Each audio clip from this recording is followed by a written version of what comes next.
Hello and welcome to a brand new episode of the Nerdpocalypse Podcast. I'm your host, Jay. I'm here with my co-host, Micah. Hello there. All right.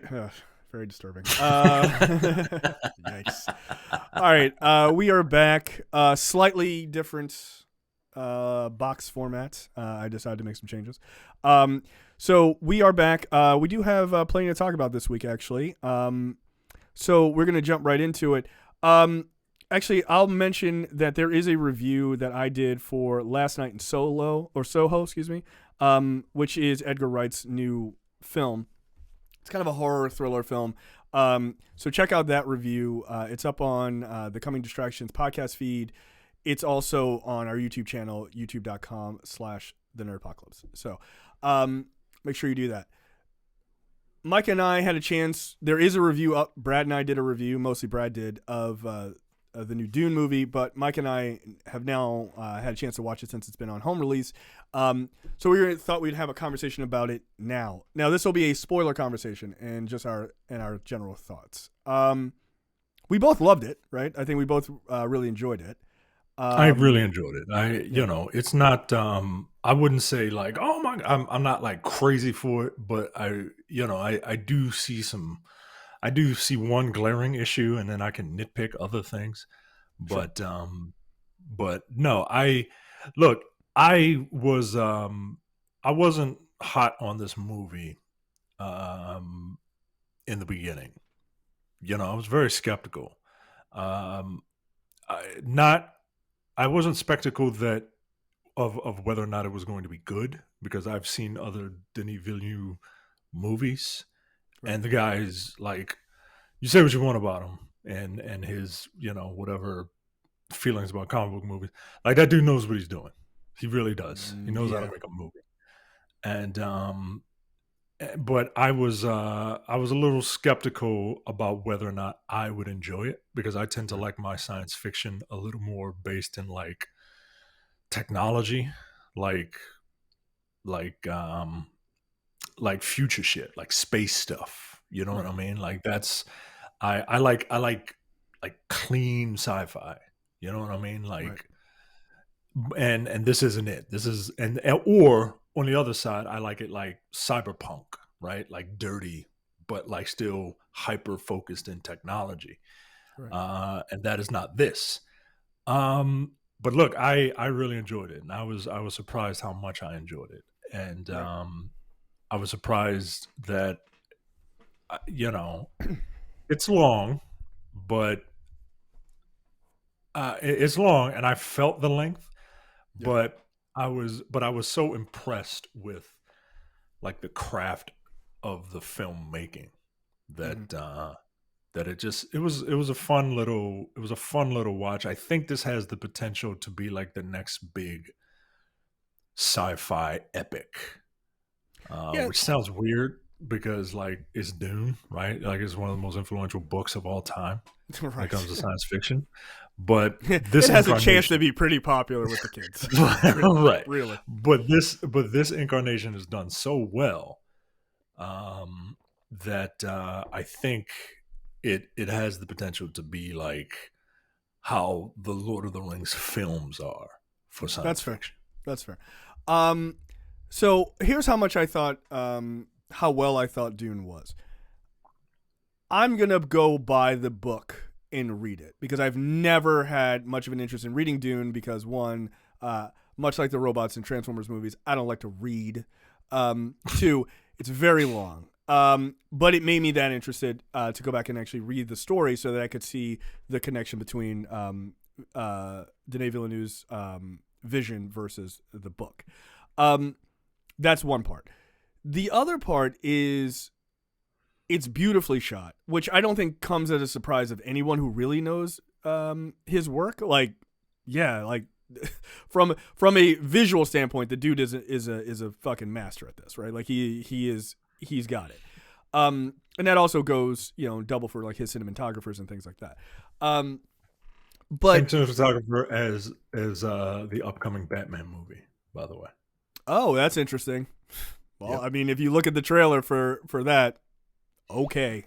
Like, the cinematography in that trailer is fucking nuts. Like, it looks amazing.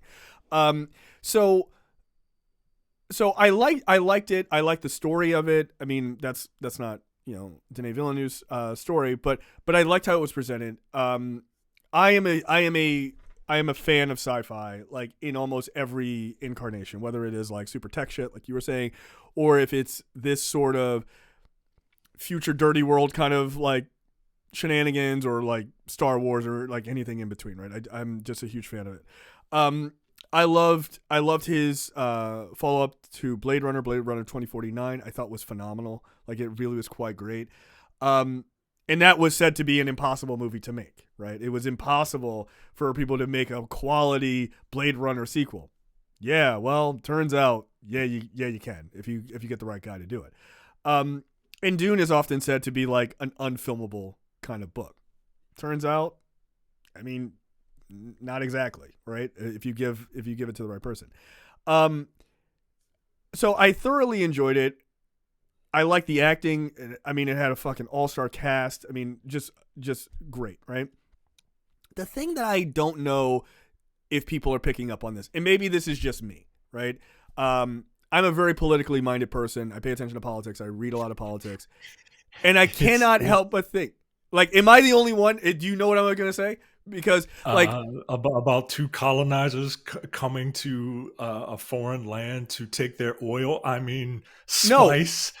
Well, I mean, you could make that argument, and that's a fair argument. But that wasn't what I was going to say. Close, though. Very close. Arrakis is fucking Afghanistan. Right? Yeah, like, of course. That's exactly what I'm saying.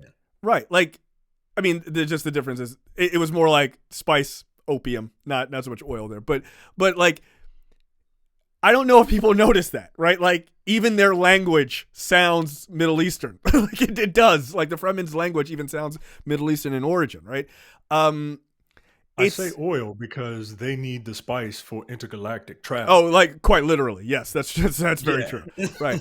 So, like, I don't know if that's Frank Herbert's like original thought process. I don't know, right? His book was in the 60s, so definitely could be. But it feels much more obvious in this version than the 84 version. That they really kind of are like, are you paying attention to this? Because, like, this is obvious, right? I mean, here it's like literally you have these people on this planet who they're just like, oh, who's our next oppressors? Who are they going to be? Oh, is it the Russians in the 1980s? Oh, were they forced to leave because, this is a graveyard of nations? They had to leave. So then the U.S. has to come in and be the next one. But like, but we'll ally with you and everything will be fine, right? Yeah. Like, it is really, and this is the thing that pisses me off about the discourse around movies like this. It's boring. It's not fucking 100% action all the time. Sci-fi is a genre of storytelling, and not all stories have light-em-up swords and gunfire constantly. You can have a story set in a future that seems very different than our current present, but is telling a very specific story about a thing that we are seeing in real time, right? And that's what it's doing. Like, I hope people didn't miss that. Like, I hope they didn't. I think they did. I don't know how, which is because crazy, it's dude. It's very blatant, right? Like, it's very blatant in your face. Yeah. You know what I mean? Like, I don't know. But that's all I can think of was that, oh, okay, well, they need this. They're on a desert planet, for God's sakes. Right. Like, hello, McFly. But science fiction as a genre has always been used for allegory and social commentary. I mean, look at Star Trek. Like, it's literally a utopian society. Right. Every incarnation of Star Trek was always ahead of its time when it came to politics, be it, politics in the traditional fashion, or politics between humanity, between genders. It's always been forward thinking. And that's what science fiction does. Like it comments on that's what really, really good science fiction does. Some science fiction is trash. I got a lot of it over here. But really, really well done science fiction tells a story. And I don't know if it's because I've been exposed to enough of it that I see it, right? I don't know if it's because it's just so in your face, Right. or I don't know if it's because I'm a genius, but it's there. definitely those other things. It's definitely those other things. And yeah, I so my one big hang up with the movie is that it doesn't tell a complete story. And look, I understand that the movie starts off by it literally says Dune Part 1, right? Right. I get it. I understand that. But I feel like it I mean there might as well have been a to be continued at the end of it, right? And I don't know. The story left me with blue balls. And nobody wants to have blue balls. You know what I mean? No Like thanks. yeah, like I'm very, very interested for a second film. And it Yeah. was wild that they didn't greenlight it before, That's you know, crazy, dude. they started seeing stuff.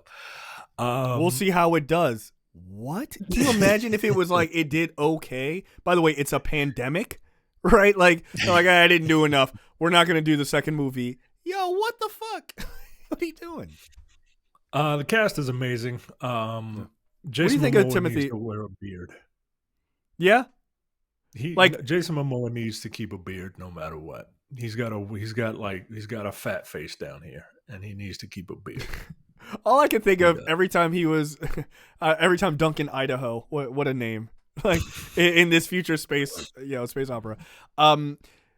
All I can think of is, wow, he's a really good action star. Like he really is. Like when he's like, he's fighting all these dudes. Like I was like, he's just like a fun action star to watch. Like he really is.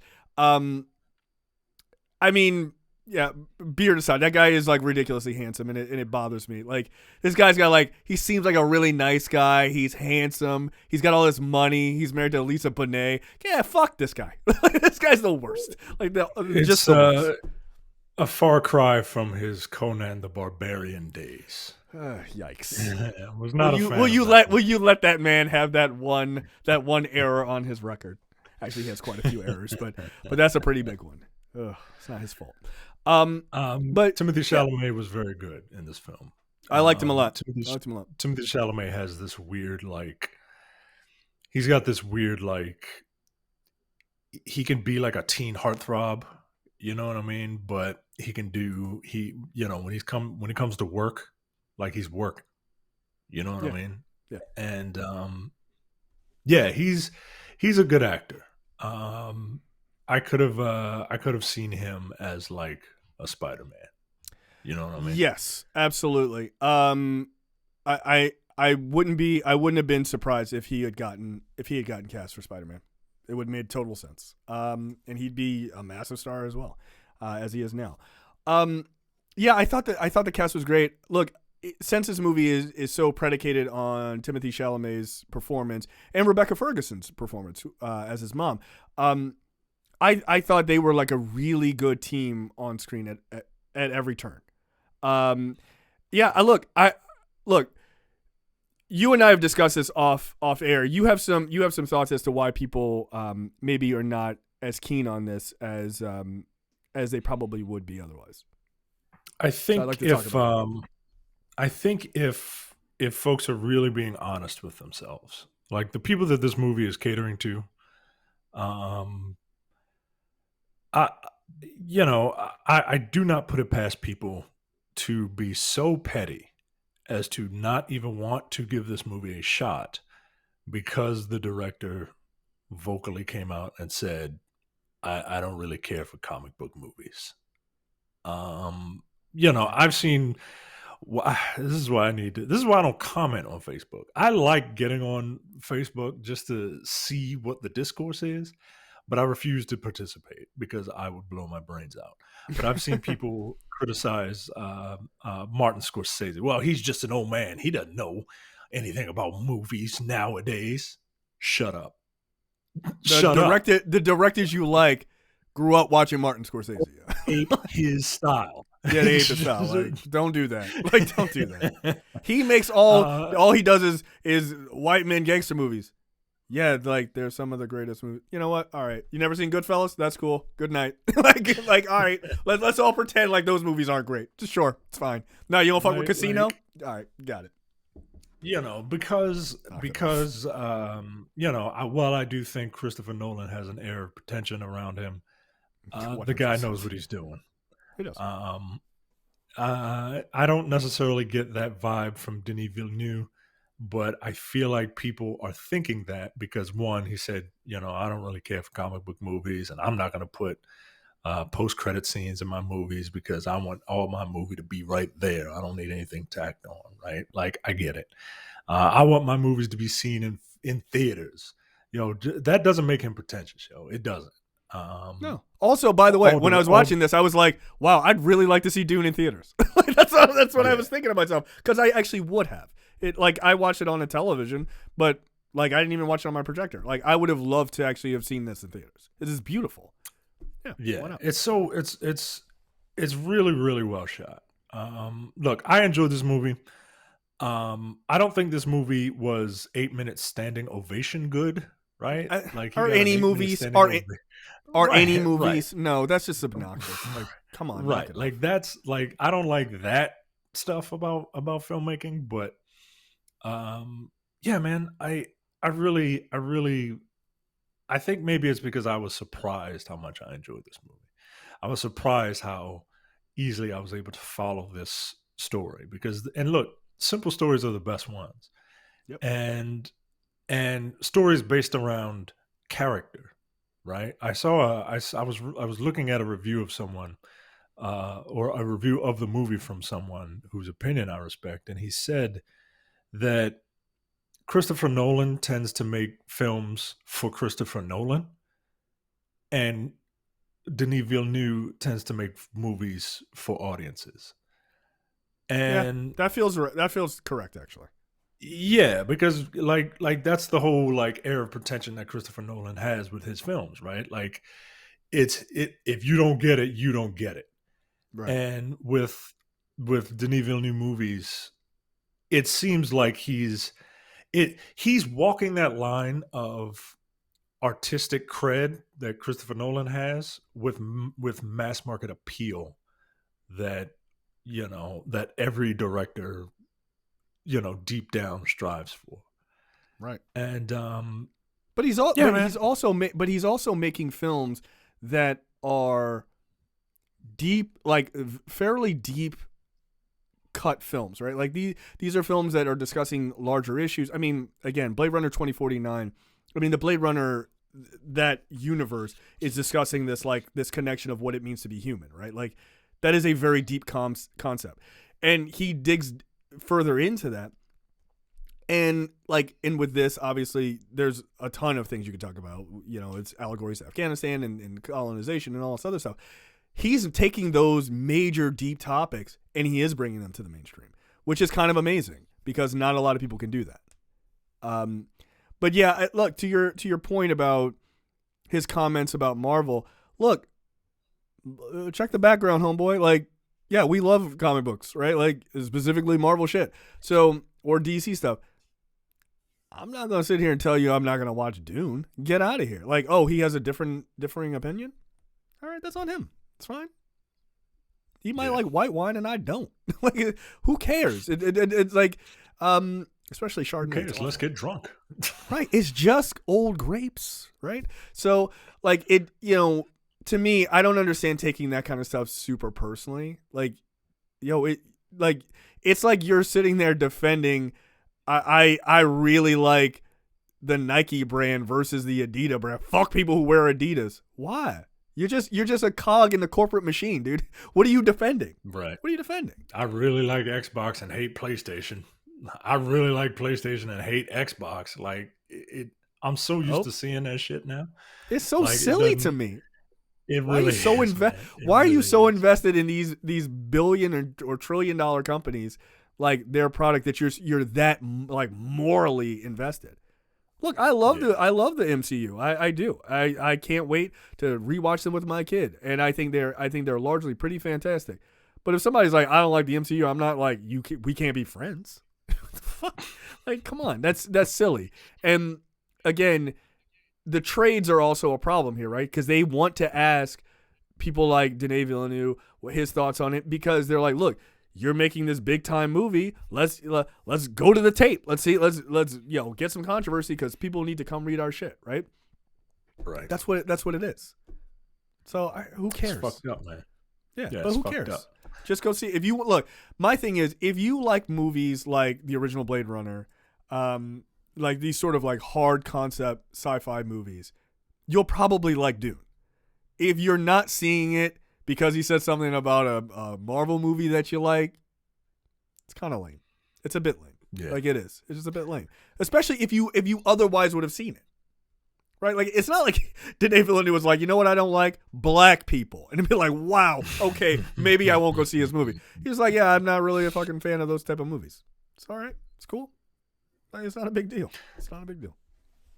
Yeah, man. I like I said, the only thing is I wish I wanted more, or I wanted an ending that wasn't so blatantly to be continued, right? Like this is like if you watched A New Hope, and once they met Han Solo and got in the Millennium Falcon and left Mos Eisley, the movie was over. Like, like, come on, 3 years. Like, and by the way, the same thing. It was the sequel not greenlit at that point, right? So right. Just like, right. What the fuck happened? We won. You didn't do anything. All right. See you later. Maybe. Yeah. I mean, look, I understand that. I mean, it just, for me, knowing that Dune 2 was a definite possibility, and also considering that this is because I read like the trades and I read, these interviews with him. Like, we already know that his plan was to make this into a 2-parter, right? So, like, I knew going in. So I don't have that perspective just because that kind of stuff is already seeded in. But to your point, yes. Like, I don't know where you could have ended it that it would have felt like a complete story. Yeah, I don't know. Yeah, I don't know. He just kills the black dude and it's just like fade to black. Like, oh no. Yeah, I don't know, man.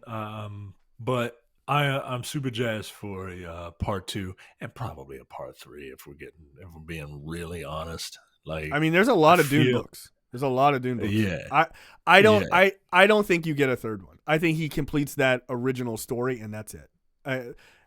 I could see someone else picking up the baton and trying to run with it, but I don't think you get more than 2 out of him. I'm saying he takes that original story, and I don't know how long the book is, right? But I'm saying he takes that original story, and because the whole movie felt like a first act to me, right?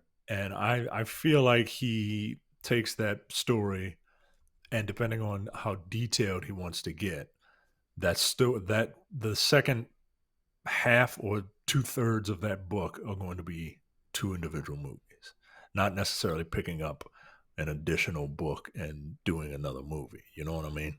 Right. Breaking that one book into 3 parts. Yeah, I'm trying to find out. Like, I was trying to find out the exact amount of pages. It's super fucking long, dude. It's 704. 704. It's 800 pages, yo. Oof. So, yikes. Yeah, I said I was going to read see. it. It's going to take me fucking 7 years, I'm the world's slowest reader. All right, so just cheat like everybody else and get the audio book and be like, "Oh, I read it." No, I you know what I could do? I could be a real lame ass. I could just go on Wikipedia and just read it. Because I don't want, I don't like the suspense. So I could just read the Wikipedia entry and just anybody that does that is really, really lame. Yeah, they need to be anyone who does that probably has an apostrophe in their name. Probably, maybe they're from Wakanda. Yeah. I don't All right. Let's get into it. For topics.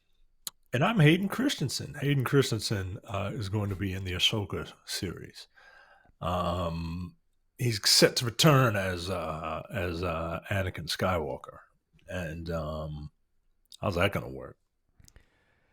Like, is he gonna Anakin don the outfit? Nah, yo, he's got to be coming back as Vader. Like, that doesn't make any sense unless it's a flashback.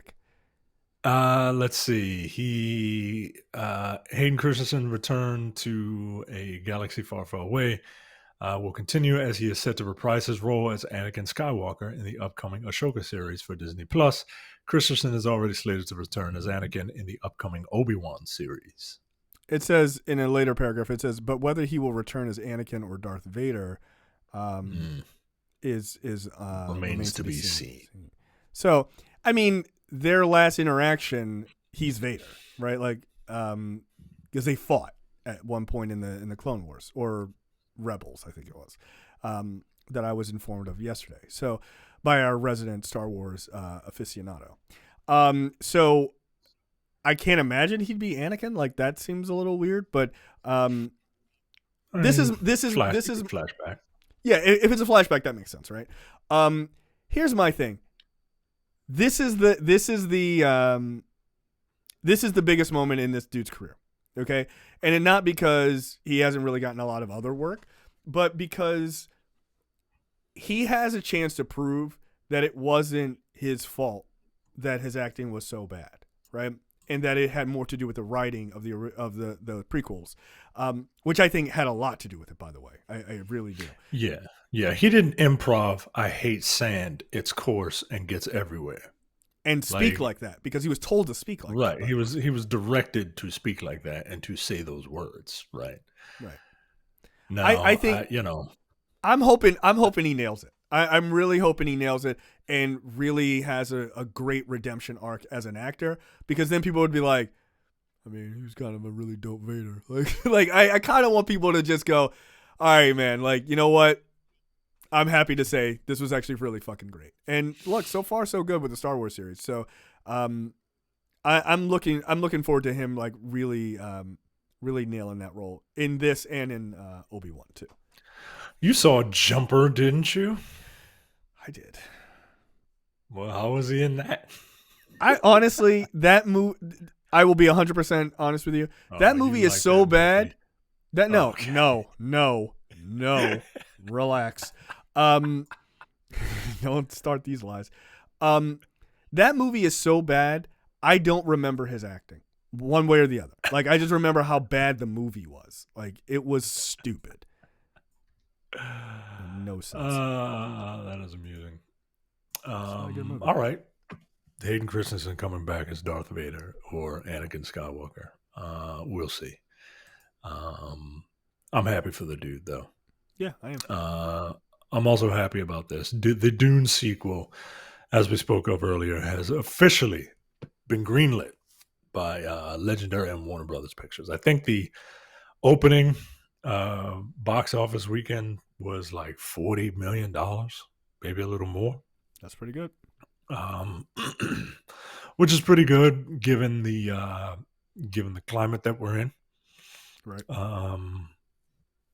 It will get a theatrical window. The sequel will get a theatrical window in October 2023. So 2 years from now. Imagine if the studio had just had faith in this, and they could have we could have all gotten another one maybe next year, maybe a year after. So here's the thing. I agree with you. They should have had faith and just, got it made properly.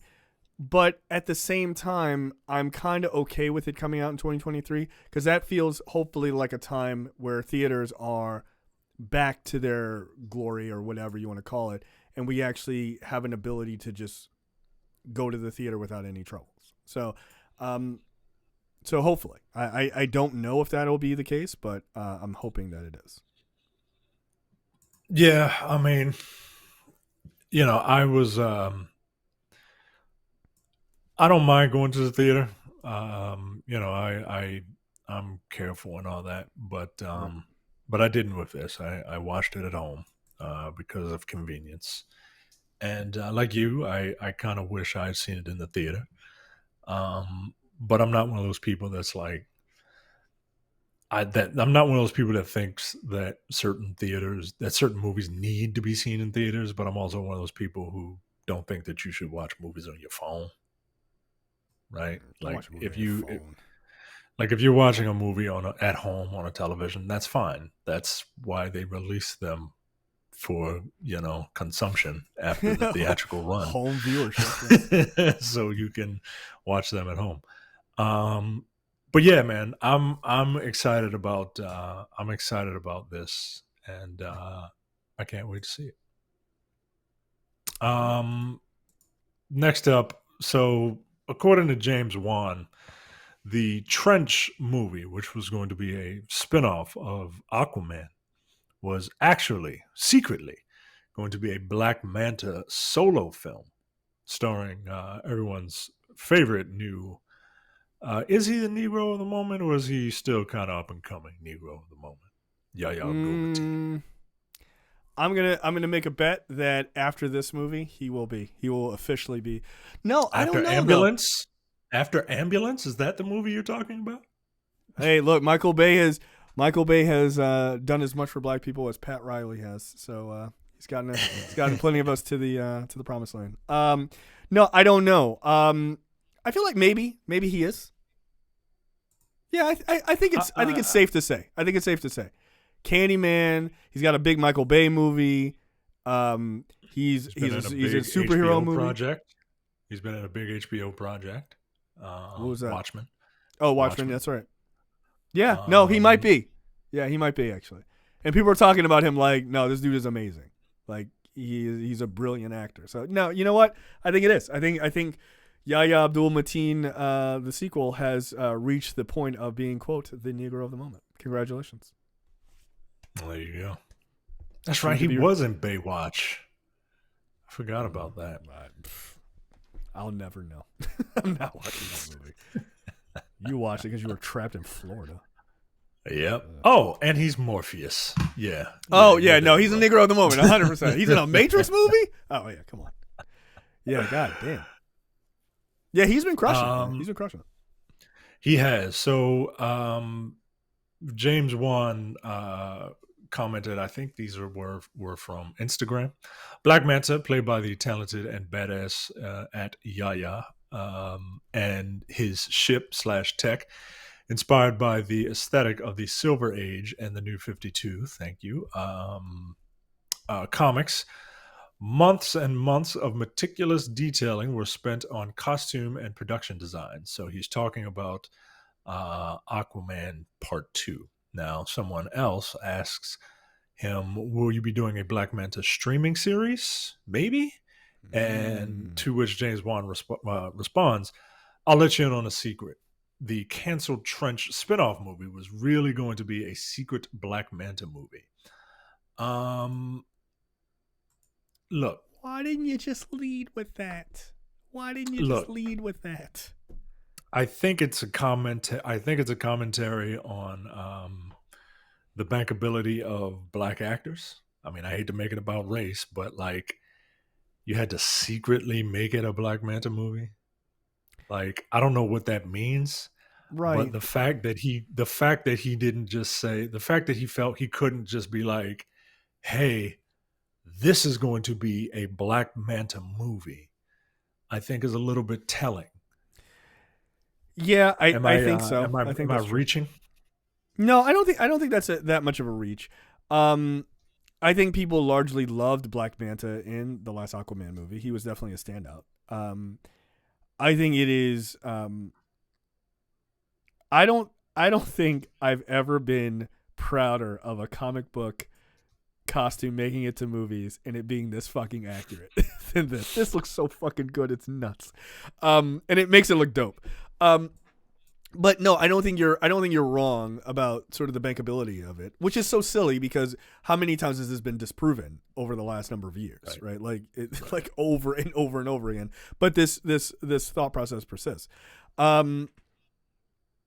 I feel like if he had come out and said that, I think audiences would have fucking gotten it made, right? Like, I feel like audiences would have been like, I think they yo, pushed it, man. They'd be like, hell yes, a Black Manta movie? That's dope. Like, announce that you're going to, like, one, he shouldn't have announced it right after that movie, Aquaman 1 came out. Like, you should wait a little bit, right? And just be like, hey, I have an idea for a spinoff. It's a Black Manta movie, and show this design. And be like, this is the design we're going with for the Black Manta movie, and going into Aquaman 2. People would be like, make that shit. Like, they would just be hyped for it, dude. Like, I do think that bankability thing, like on an international scale, is probably part of why he was reticent about that. But I don't think you have to be.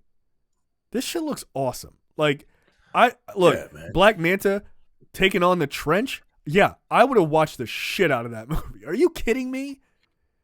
Come on, dude. Just like a dude with no superpowers. Like, just send him out there with his crew or whatever. His crew all gets killed because they're not him.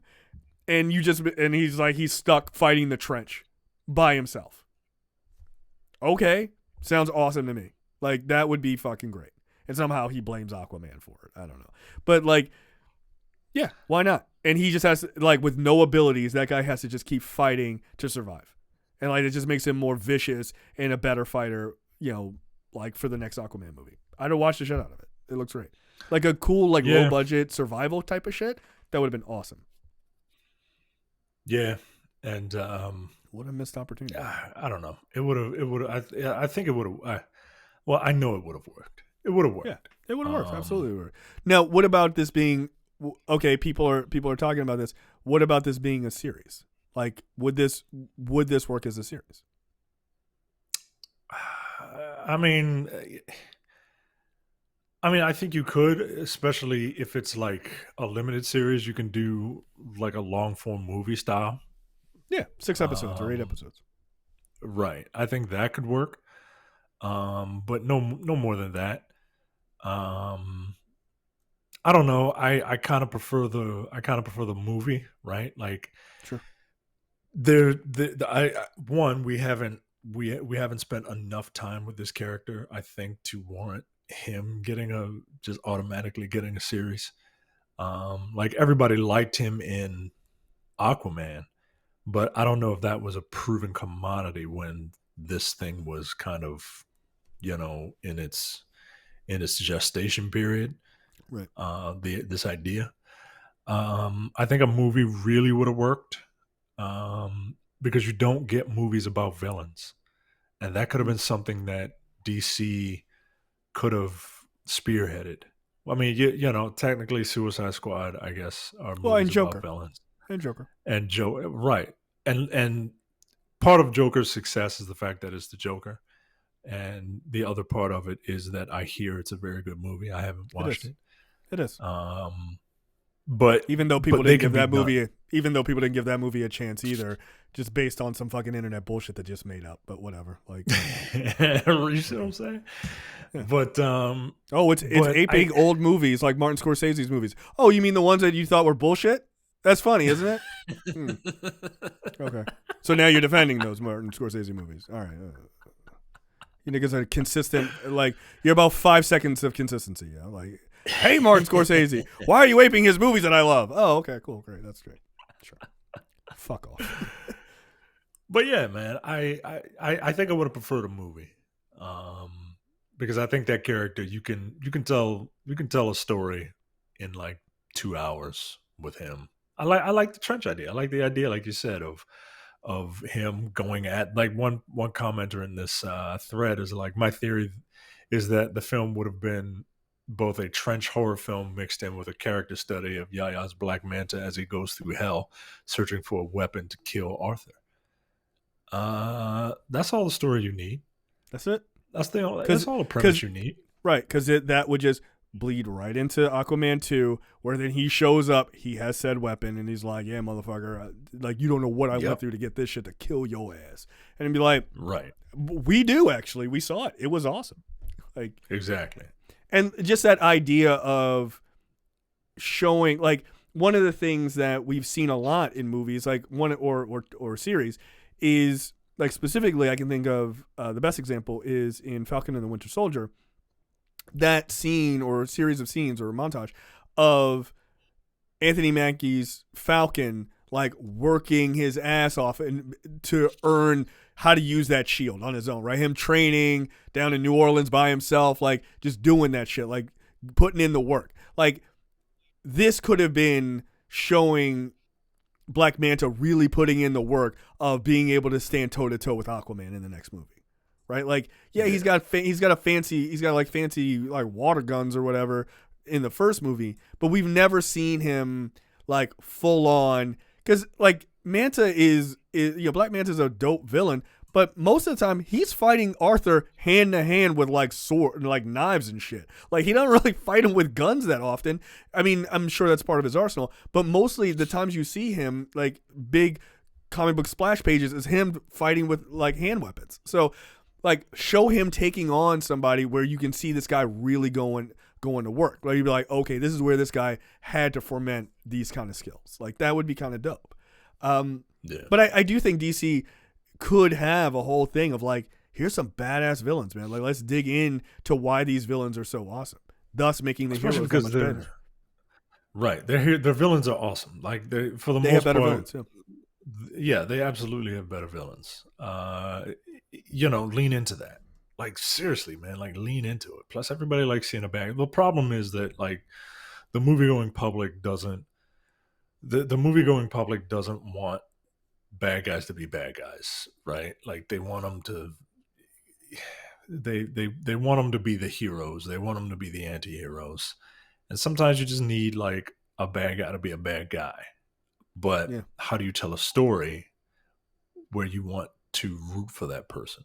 You know what I mean? Like it's very weird. Like legacy characters have that. Like Darth Vader has that. Even when they tried to make him even more like unlikable by having Hayden Christensen murder children, right? like, but at the same time, like everyone's cheering at the end of Rogue One when he's just murdering all of those people. You know? Like they had to die. I don't know. It's hard. I get it. It's hard to tell a satisfying story where the villain comes out on top. But like that's why y'all get paid the big bucks. The problem is like don't nobody want to try shit until it's proven. Yeah, that's a problem. Like you gotta have some level of like risk taking. So we'll see. All right, next up. You tell me. Michael B. Jordan's Val-Zod series on HBO Max lands. Transformers 7 writers. You don't know who the Transformers 7 writers are. I don't know who they are, but I know they're doing the Beast Wars movie, and I know that is going to be ludicrous, and that's all I know. If they can make that work, they can do anything, because Beast Wars is fucking dumb as shit to do live action. I cannot believe that's getting greenlit.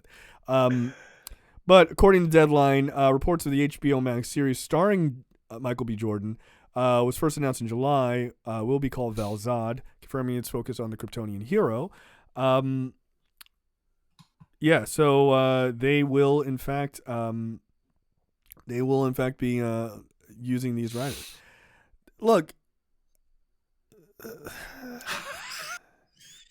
it's fine. The story. So the screenplay is by someone named Darnell Medeir and Josh Peters. Okay. They don't have Wikipedia links, and I don't feel like IMDb'ing them. The actual story is from a person named Joby Harold. This person does have a Wikipedia link. Oh no! And I clicked on it, and this person was the why do you do this to us? This person was the writer for a film called Awake. Which was a conspiracy thriller written and directed by Joby Harold, starring Hayden Christensen, Jessica Alba, and Terrence Howard. That came out in 2007. He was the writer and producer of King Arthur: Legend of the Sword. Oh no! Wait, which one is that? Which one is that? The Guy Ritchie movie. Oh, nigga, that movie is horrible. It's horrible. Oh my god, that movie's so bad. He was the writer for Army of the Dead. Good night. Latest... Good night. Let me just take my laptop and throw it out the fucking window. Good night. Oh man! Wow! See, no, HBO Max. He's racist. also It's racist. he's also writing he's also writing the Obi-Wan Kenobi series. Oh no! What's happening? So we'll see. We'll see. Look. See. This person might be a fucking genius, right? Like you never know, right? Because sometimes you just assume like, oh, it's gonna be bad. Turns out to be dope, right? Like you never know. It's always a team anyway. Any of these sort of series. My thing is, why are you doing a Val-Zod series and a Black Superman in the movie? Oh wait, yeah, that's right. They're doing a Black Superman in the film. In the film, is this multiverse? Multiverse. But multiverse. Why didn't you just do Val-Zod? Why didn't you just do a Val-Zod movie? Just do a Val-Zod movie. Multiverse, Jay. They gonna have two Black Supermans? Two Black Supermans. Not Supermen, Supermans. Like for real? Like you're gonna do Val-Zod? Stop saying that. I mean, this is the answer for everything, Jay. I mean, it is. Why didn't you just do Val-Zod? Like it just doesn't make sense. Every time they make one step forward, they take two steps back. No one thought, hey, like we're doing a Black Superman. That's cool. Like I don't have a problem with a Black Clark Kent. Like, you know, rock and roll, whatever. I don't give a shit. But then you're also going to do Val-Zod. Well, why don't you just do fucking Val-Zod? Like you wouldn't even have, like nerds would have just, but look, no one knows who Val-Zod is. Like it's fine. They would have figured it out. That's what storytelling is. Like also, you could have done Val-Zod in the movie, right? Like shows up, hey, it's me, Val-Zod. What's up? You know, I'm fucking Superman. Like, all right, cool. And then if shit worked out with Henry Cavill, you could always bring Kal-El back, right? You would have that in your back pocket. But you about to not have it in your back pocket. You about to throw the whole shit away.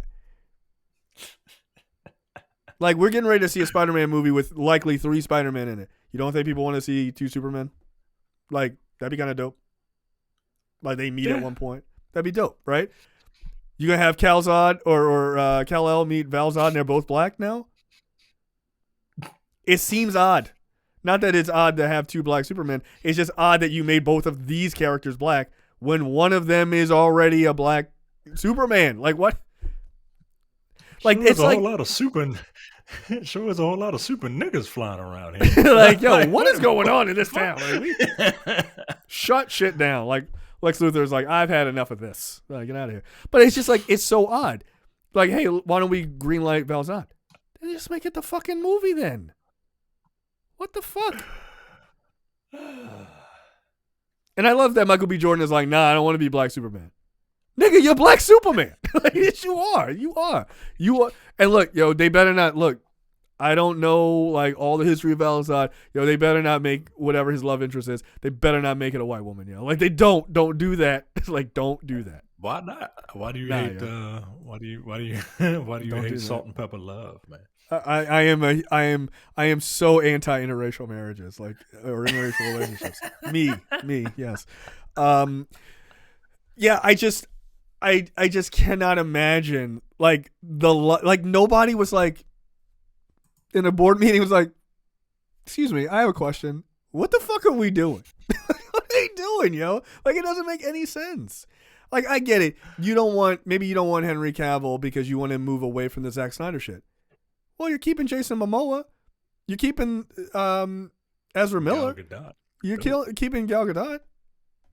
Why not just keep Henry Cavill at that point? Here's an idea. Instead of keep rebooting everything, just fix it. Like, just fix it and move forward. It doesn't make any sense. It doesn't make any sense. But Sure, it okay, does, Jay. It absolutely does. It absolutely does. You're Say just it. not paying attention. Say it. Multiverse. Thank you. There it's, you just, it's just a multiverse.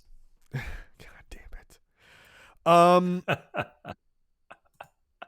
So just as a side note, I'm trying to verify this, but have you seen the new pictures that have come out of Doc Ock?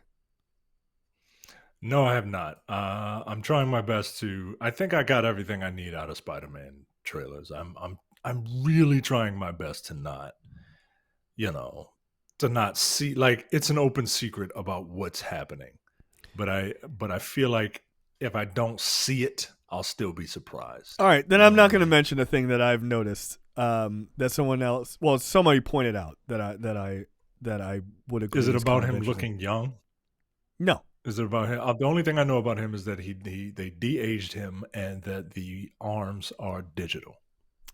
No, they're not. The arms are not digital. They're not digital. There was a scene that Tom Holland put an image of him having his face kind of smashed with the claws or whatever, which is reminiscent of Spider-Man 2. He was like there, and he posted on Instagram. He was like, there was no CGI in this scene. It's like all practical effects. Okay, which is cool. All right, good. Can I tell you this one thing? It's kind of interesting. Go ahead. If you look closely at the arms, they have Iron Man's colors in them. And someone speculates that did he upgrade his arms with Stark Tech, which would be really fucking cool. That's kind of an interesting interesting little thing. So we'll see. We'll see. If you look at it, there's an image where it looks kind of like it's got the yellow and the hot rod red in sort of on the inside of it. It's interesting. I'm very excited. I don't know what to truly expect, and I think that's kind of for the best, to be honest. Yeah. All right. Next up, are you? Of course, you're excited about Eternals, but I saw someone write a headline saying that Eternals has a lower tomato meter score than Thor: The Dark World.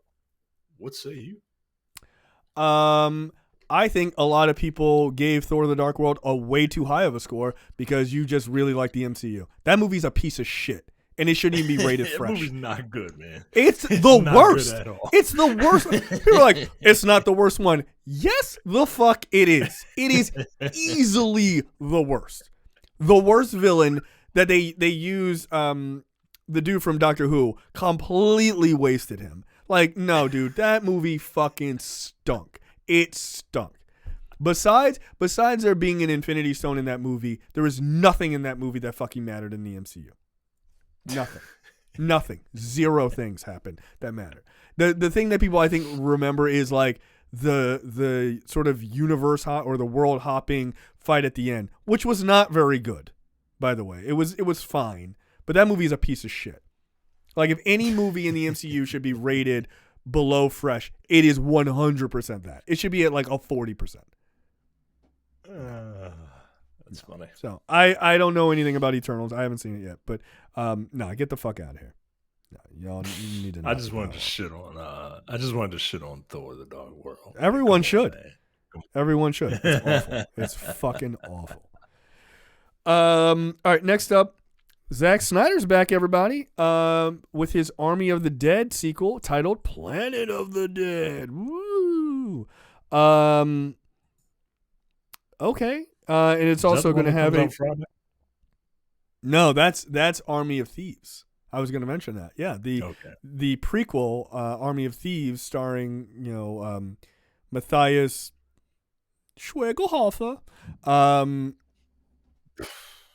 Probably ruin that name pronunciation, but no, that comes out tomorrow.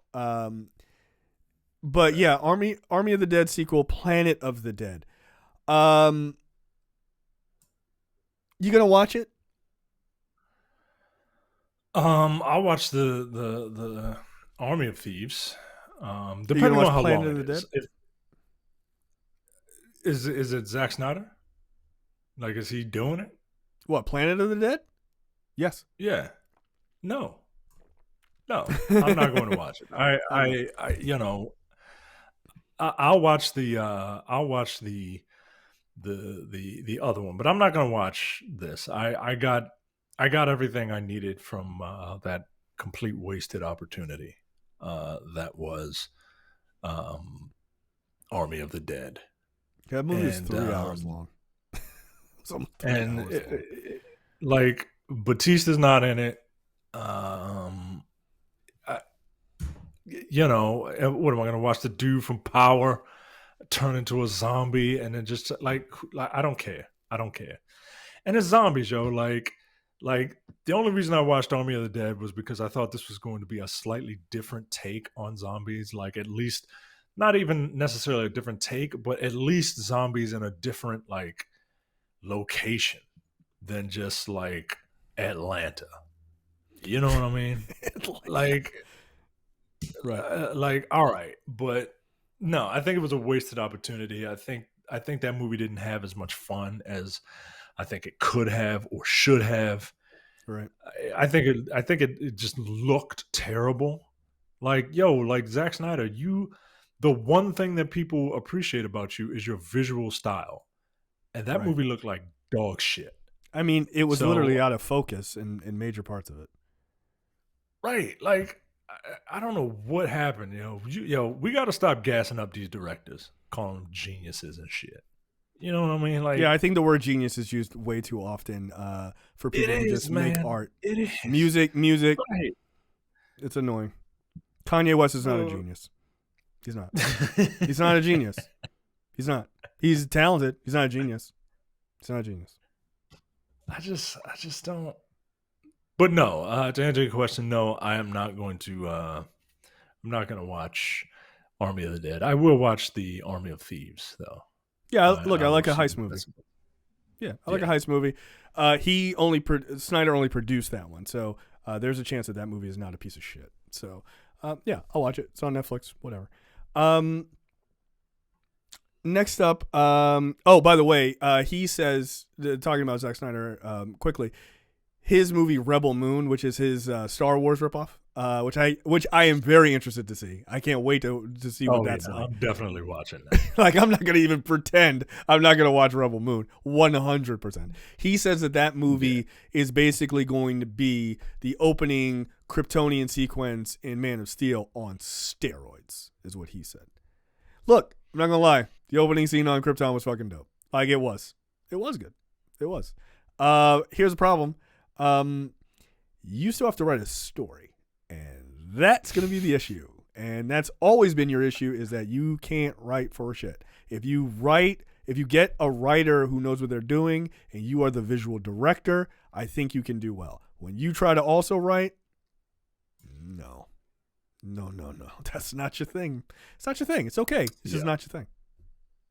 Yeah, like Christopher Nolan don't try to be the writer-director. He hires people, he's like, write that shit. And they be like, you got it. Like, he might consult. He might, quote-unquote, co-write. But he ain't out there like, I'm the lead writer. It's not his power, yo. Like, it's okay. Some people can do it, right? Some people can write and direct. And some people can write and can't direct for shit. So, it's okay. And some people are bad at both, David Goyer. So, it is what it is. Fucking Blade Trinity. Get out of here. This is a horrible story. And I didn't want to end with this. So I'm definitely, don't worry. We're going to go on a downer and I'm going to bring you right back up. Alec Baldwin, unfortunately, accidentally shot and killed the cinematographer on his new film, Rust. He also, I believe, shot the director as well. Director. Yeah. So what seemed to have happened is he was handed the gun for a scene and told that it was cold, right? Which is like industry speak for no live ammunition in this thing, right? So you're good to fire this in the scene. And I guess it went off. Somehow it was pointed at the cinematographer and it went off. And I don't know, like, there was a cinematographer like also like standing in for somebody as a test or something. I don't know, but it went off, and it killed this woman. Is horrifying, and this is a similar shit that happened to Brandon Lee. If people remember that, like if you're old enough to remember that, that's how Brandon Lee died.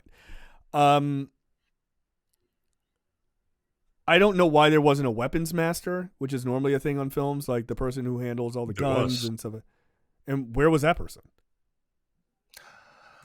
Well, that person, she was very inexperienced. She's 24. Not that, age has anything to do with it, but her dad was an armor. They call them armorers in the film industry, and it was that person's responsibility to make sure that this stuff is good. And I don't know what to say. This is tragic. I was listening to an interview with Ava DuVernay, on the Breakfast Club.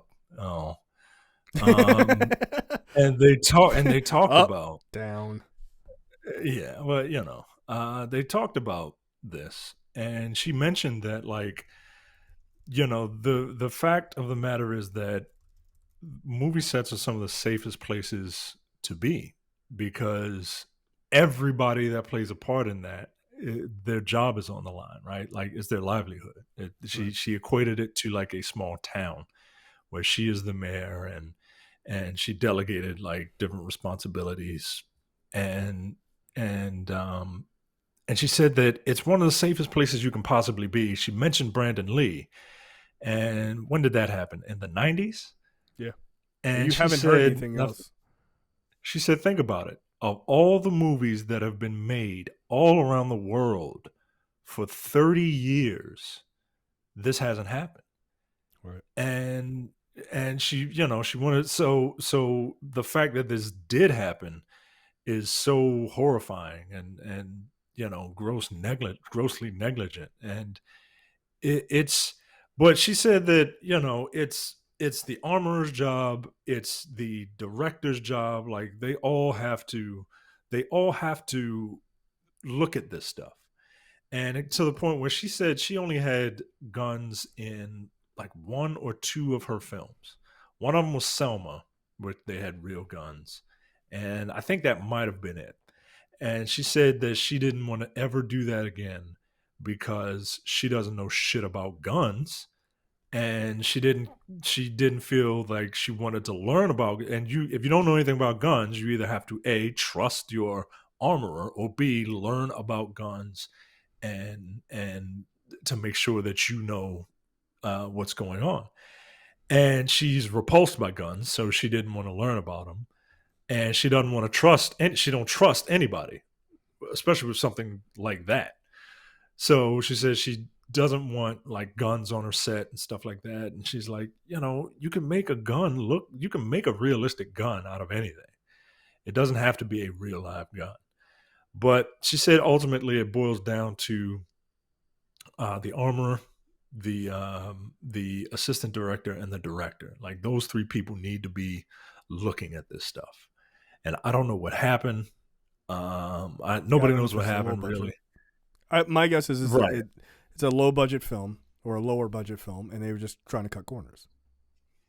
Yeah, that's what friend of the show, Jack. He he knows about guns, and he said that he found a story that said that they were using a non-union armorer.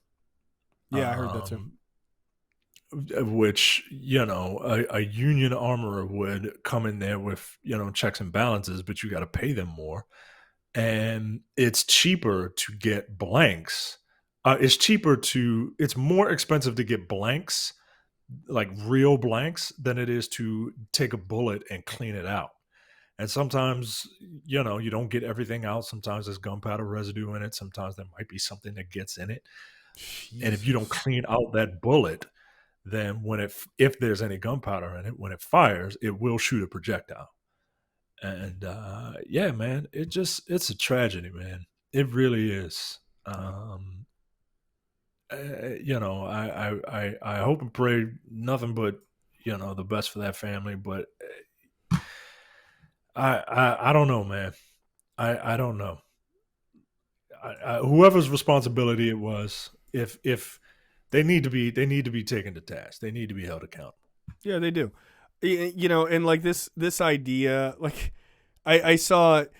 This is how like politics can make people completely irrational. Like if like they're not on your side type of thing. I saw one guy wrote on Twitter, like commenting to the story. It was like a CBS or something. They had posted it, and he commented. He was like, "This is Alec Baldwin's fault. He should have known." And I was like, "What? It's Alec Baldwin's fault? Come on, dude. He's an actor." Like he was like, the buck stops with him, and I'm like, okay, you just don't like Alec Baldwin. Just say that. Like, look, and Alec Baldwin's a dick. Like, okay, like he is. It's fine. I like him as Jack on 30 Rock, but he's a dick. Like he is. He once walked through a baseball game I was having on the beach, and he didn't even give a shit. I was like, dude, we're playing. Like, nah. Yeah, he's a bit of a dick. It's fine, but nobody should live with this shit, right? Like. No, man. Like no one should live with that, and it's not his fault. If somebody was like, "Hey man, I'm hungry," and he picked up a sandwich off a craft services table and gave it to them, and it turned out to be bad, and they died, you wouldn't be like, "It's Alec Baldwin's fault." Like that's the same argument. It's dumb. Like come on, like we don't have to be so stupid.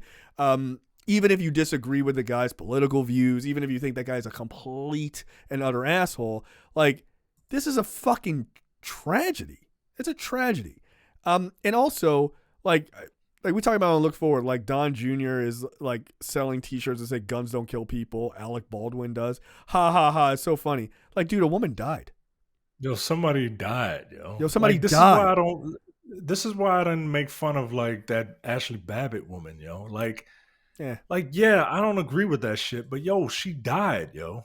She died. And look, you can argue but I'm that not gonna. it was her fault. Right, look. You look. She's a terrorist. You can like in my eyes, she's a terrorist. Right. But I'm not here to make. But I'm not here to make fun of that shit, Like I'm just okay. I'm here to make fun of that one.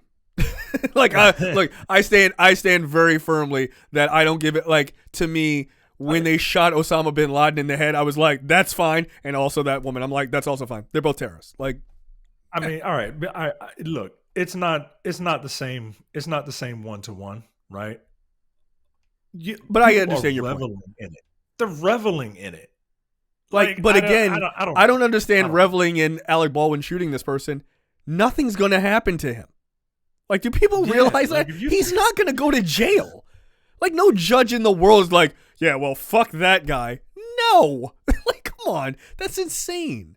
It's not his fault. His responsibility as an actor is to recite lines and like start reading words, reciting lines when they say action. That's as far as his responsibility goes. These people with the armor and stuff like that, that's their job. That's why you hire them, is so that they can check and make sure these guns are safe. That's their job. Well, now to add to this, if I hear that he is the producer, and as if he was the producer of this movie, that's one of his jobs, is to make sure that the right people are hired. That's fair. So I don't know if that necessarily means the buck stops with him. No. That's like, I don't necessarily agree with that. You hire the right people and you surround yourself with the right people, but I don't know, man. I don't know. All I know is somebody lost their life, man, and it really wasn't fucking worth it. No. And all this fucking petty back and forth shit. Silly. Like, grow up, yo. Yeah. Like, and that's coming from somebody that's got like a bunch of toys surrounded by him. Like, grow up, yo. What a fucking hypocrite this guy is. This guy's signing the Hippocratic Oath, right? This guy's all about it. So yeah, I don't. I think it's a fucking tragedy, and I think, like, obviously her family losing her is horrendous, and is easily the biggest point here, right? Is this woman died unnecessarily, but people making fun of Alec Baldwin about this. Like, yo, he has to live with that. He has to know that he killed someone. Like, that's like people getting into a car accident and you killing somebody. You still got to live with that shit. That's fucking horrifying. Like, no, man, I don't think that's funny at all. Like, I really don't think it's funny at all. So, like I said on Look Forward, I would like to fight Don Jr. It's Christmas time. Let's make that happen, everybody. Give me my gifts. I deserve it. I just want to fight that guy just once. I'm not defending Ashley Babbitt, by the way. Yeah, you are. That's what the internet's gonna say. That's what the internet's gonna say. Internet, fuck you, yo. Like, no, they gonna clip this shit out. Right off. They gonna clip it out. Remember Fuck that off. time? Remember that time Micah said that? Fuck off. I remember. Fuck off. I remember it. Don't worry. Look, you don't have to worry about the internet clipping it out. It's fine. I'll clip it out. And then I'll put it out there. Look what he said. Judge him. I know what you mean. But yeah, it is quote unquote reveling in somebody's death. I get it. Just that one, I'm okay with it. I just am. It's fine. I don't mind it, right? I don't feel bad for her. I just don't want to jump for joy about it. You know what I mean? Yeah, that's fair. That's why Mike and I are different. Even though you have differing opinions, it's okay to be friends. Next up, people say we agree on everything. No, get out of here. No, he's a full supporter of Ashley Babbitt getting shot to death wearing a MAGA flag as a cape, like the worst superhero ever, and I am 100% okay with it. I am 100% okay with it. I wish I could watch that video every day. No, I'm kidding. That's not true. Next up, Project Popcorn. Warner Media's box office HBO Max. Dude, that's what she was wearing. I'm like, that's not me making it up. That's true. You can look it up. It's the worst fucking superhero. Project Popcorn, Warner Media's box office HBO Max experiment, gets mixed results. Look, no one's happier to talk about this right now or listen to us talk about this than Cam, who has been making this point all year that every time they release a movie on HBO Max day and date, it's been the biggest piece of shit. Every single one of them, except for Dune. I think Dune is probably the one that like actually worked, and the Suicide Squad, which also had rave reviews. So yeah, The Conjuring, The Devil Made Me Do It, like middling reviews from my understanding. Godzilla versus Kong, I don't know why people were surprised about that. In the Heights, Cry Macho, The Many Saints of Newark, right? So all of those, and then obviously Dune and Suicide Squad that we mentioned. But apparently they, after helping to grow the streamer this past year, Warner Brothers is still going to abide by their 45-day exclusive window in 2022, following all of these massive financial disappointments or critical disappointments as well. So shout out to them for sticking to it, because they could easily we're going backtrack on that. Like, they could have done that, but they're not. So I appreciate that. But at the same time, yeah, I don't know why people are surprised by this. They just had a lot of kind of garbage. They still have two major ones left for this year. King Richard, which I think is going to do fucking gangbusters. I think people are going to love that. And The Matrix Resurrections, which I think is also likely to do quite well. But yeah, overall, I think they realized that it was not as great of a year as they wanted it to be. But make better movies. Yeah, I mean, look, here's the thing, right? Like, your gamble came back and it was, let's just call it a wash, right? From a critical and financial standpoint. Now you got a bunch of pissed off directors, one of which jumped ship. Who has you lost fans, Nolan, man. Dude. Yeah. You lost. You lost. And this gamble didn't pay off. And I mean, look, it was great for the consumer. I'm not gonna lie. Thanks. But I also don't believe that they do anything for the consumer. Like they do things to make money. Yep. And for some reason, like they decided all of their entire yearly slate would make more money off of, like, it would behoove them to, I don't know. It was like one of those like gamblers who just doesn't know when to quit, and they're just like, you got to spend money to make money. You got to spend money to make money, and it's just like, Yeah, you just keep yo, spending money though. Like you're not making it. right? Yeah.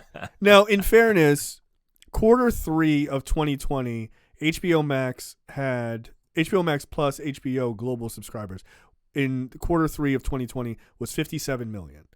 By Q3 of 2021, exactly a year later, that number jumped 12.4 million subscribers, right? So up to 69.4 million subscribers. That's pretty good, right? A lot of that has to do with people being home and you having all these big exclusive movies and you throwing them up on HBO Max. No doubt about it. But I think it would have been a better move to throw these movies in theaters for 45 days, then bring them to streaming, right? You wouldn't have made as much money in the theater, no doubt, because it was in the middle of the pandemic. But I don't think you would have pissed off all of these directors so seriously.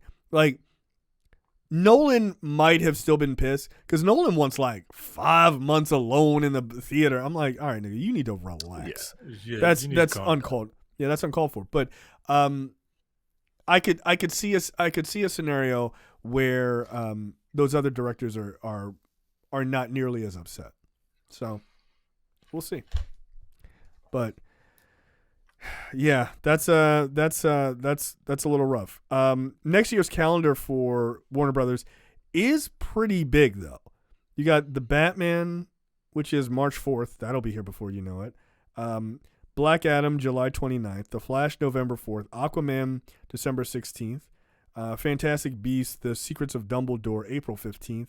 Baz Luhrmann's Elvis movie, June 3rd.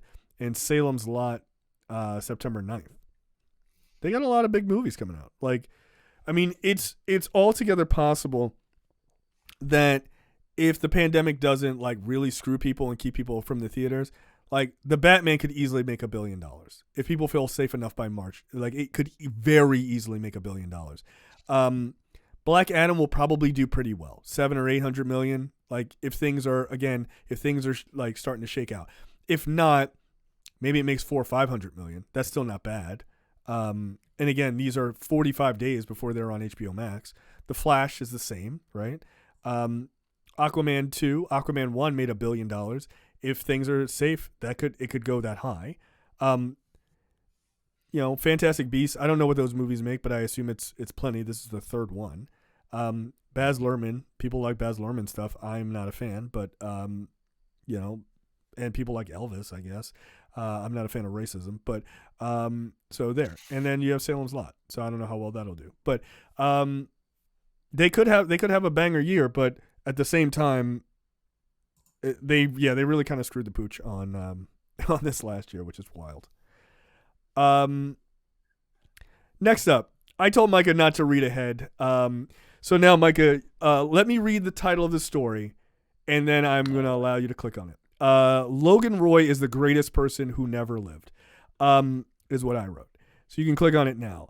This is a story about how Brian Cox, who plays Logan Roy, has a new book coming out where he just trashes all of these celebrities that he's worked with, and they have the quotes from the book. And it feels like he's decided that he's just going to be Logan Roy forever. Because it's fucking hilarious. In 2002. I mean, this Ed Norton quote, right? I mean, yeah. I'm with in 2002, Cox co-starred with Ed Norton in Spike Lee's 25th Hour. Cox did not love the film's lead. Quote, "He's a nice lad, but a bit of a pain in the arse because he fancies himself as a writer-director." That's about Ed Norton. By the way, easily one of the nicest things he said in this book. It only gets worse. About Michael Caine. I wouldn't describe Michael as my favorite, but he's Michael Caine, an institution. And being an institution will always be better than having range. Jesus Christ. Come on. Brian Cox is amazing. About Johnny Depp. In his book, Cox recounts turning down the role of the governor in Pirates of the Caribbean, a part taken by Jonathan Pryce.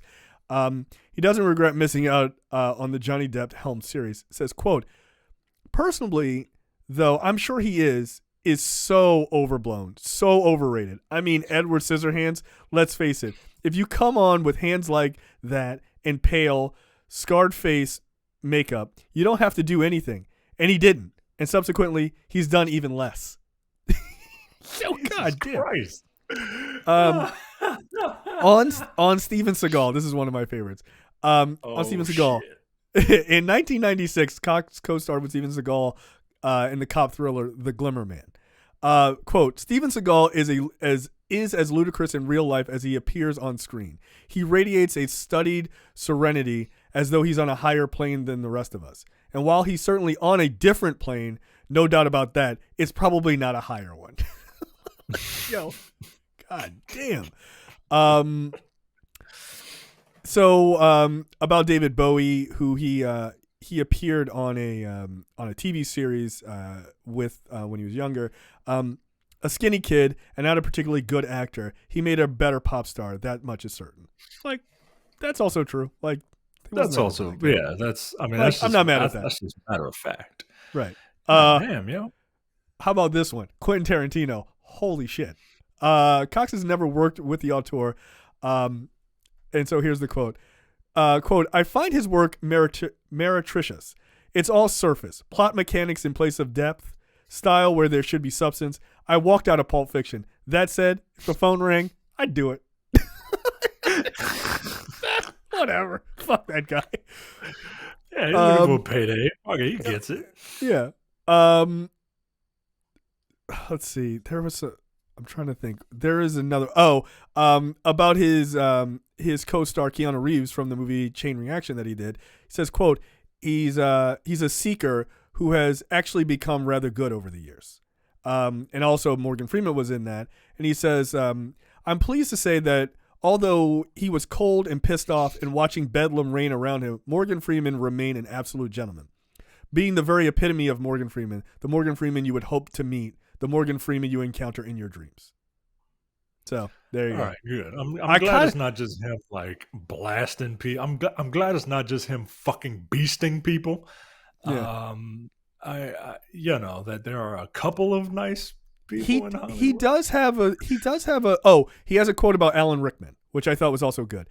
About the late great Alan Rickman, quote, was one of the sweetest, kindest, nicest, and most incredibly smart men I've ever met. Prior to acting, he had been a graphic designer, and he brought this considered laser-like precision of the profession to his work. Look, yo, like I think I'd feel a way if Brian Cox was like, yo, Alan Rickman is a fucking shitty actor. I'd be like, really? Like, come on, man. I'd be like, all right, yeah, he's all right, like, nah, man. he's really all right. I'm rooting for your kids now at this point. Yeah, like, I am anyway. Like, yeah. Yeah. Apparently, after he shit on Gary Oldman and Daniel Day-Lewis, god damn, he was like, I'm expecting probably to never hear from some people again, but that's the way it goes. I love Brian Cox. Something like that. He don't give a fuck. Yeah, he's like, you, dude. Yeah, he's like, I don't know if you know this, but I'm on a show where I play a prick who's at the end of his life. It's not that big of a role for me. Like, fuck off. It's one of my favorite things about that show. Just the way he delivers fuck off to people is so good. And I love how he's like, fuck off. And then he was like, oh, I'm sorry, did I not say it nice enough? Fuck off. There you go. He's 75, yo. He don't give a shit. Yeah. I can't wait to be 75. Are you kidding me? Come on, man. Like, get out of here. Oh, shit. He's in the prime of his life. And by the way, that dude is an absolute monster of an actor, man. Like, he really is. Like, he's tremendous. So, yeah. Yeah, man. Watch Succession, man. I can't like this past episode of Succession was amazing. It really was. And it was essentially just 5 people in a room. Mm-hmm. And just 4 or 5 people in a room just acting, man. Like, Acting their asses up. And it was serious. It was hilarious. It was petty. It was catty. It was one-upsmanship, like in real time. Like, it's fucking great, man. Watch this time of year for HBO is when me and my wife and we just sit down in front of the television for 2 hours and just have a ball. And this past Sunday we sat down for an hour and a half and had a ball because I really wasn't feeling this latest episode of Curb Your Enthusiasm, but we'll see. But yeah, man, this is it. Look, let me pull the curtain back a little bit. We schedule Black on Black cinema tapings on Sundays. Sometimes we do, sometimes we don't. I let these people know that I am not going to be available for the next 10 Sundays because I need to be able to watch my Sunday night HBO shows. He needs his stories. I need my stories. I got to watch my stories. Yeah, no, I get it. I love how it's like, oh, I'm not going to be available for the next 10 weeks on Sundays. I'm like, oh, wow, is there like something serious? No, Secession and Insecure is on, so go fuck yourself. I'm like, oh, okay, got it. That's fine. All right. You know, you could watch it on Monday. Yeah, I could watch it on Monday. I'm not going to. All right, that's fine. You have HBO Max. Yeah, no, fuck you. All right, it's fine. Yeah. Yeah, no, I get it. I understand. All right, trailers this week. I didn't have time to download them to do the fancy thing. So trailers this week. Do you want to do what the fuck, or are we just skipping the trailers? Oh, I'm sorry. Yes. What the fuck this week? I mean, I normally no. Mind, but my story is insane. So yeah, we're not skipping it. Go. My story isn't insane. Is not insane, but it is chef's kiss. Right.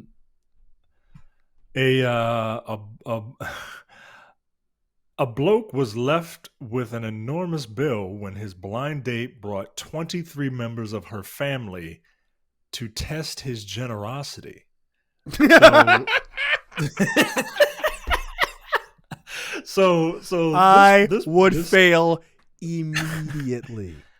So this woman, this man's like, oh yeah, I'll take you out on a date, and she was like, great, right? Like, and this was a blind date; they had never met, right?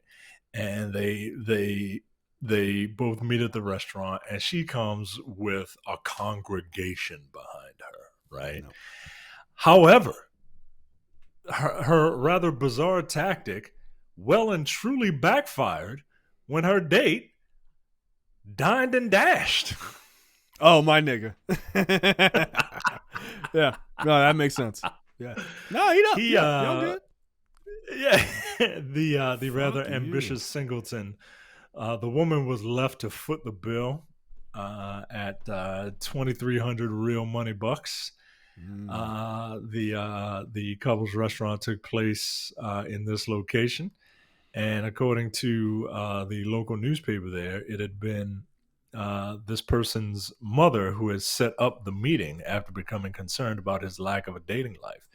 In hopes to impress his date, the guy agreed to pay for the meal, not realizing that her entire extended family would be joining them. The woman then explains to local media that she had wanted to test her date's generosity. Yeah. While this dude was happy to pay a small portion of the meal, he insisted that the woman and her family should be paying for their share, which is completely understandable. So he rolled out. He did one of them like pull the waiter aside. Can you give me my check by myself, please? Yeah. Just separate my check. Set my shit. I have exactly zero issues with this. Where did this take place? This is 100%. Is this Italy? This is not Italy. But you said bloke. I understand why you would say that. Right, because it's from the sun. Okay. Yeah, I was going Italy just because like the whole family thing, like that's like a real heavy. When thing. you hear your family, right? Like breadsticks for everybody, right? No, this took place. Yes, that's very indicative of Italian culture. Hey, just drinking wine and eating breadsticks like they're cigars and shit. That's exactly what Italy is like. It's just like living at the macaroni grill. I've been. Yeah, I know. It's just could a you bunch even of tell the fat difference people between sitting it around. and a Sbarro's? And Olive Garden? Any of those places? No. They didn't have the breadsticks though. I was a little upset. Olive Garden No told me unlimited that breadsticks? What did I come here for? flew all the way around the world just to not get breadsticks. Fuck off, Italy. No, this is China. This took place in China. Wow. Well, they got 1 billion people over there. Nah, man. No, you know what I'm doing? If this happens to me, I am paying exactly, and I shit you not, I am paying exactly $28. Anything over $28, I'm out.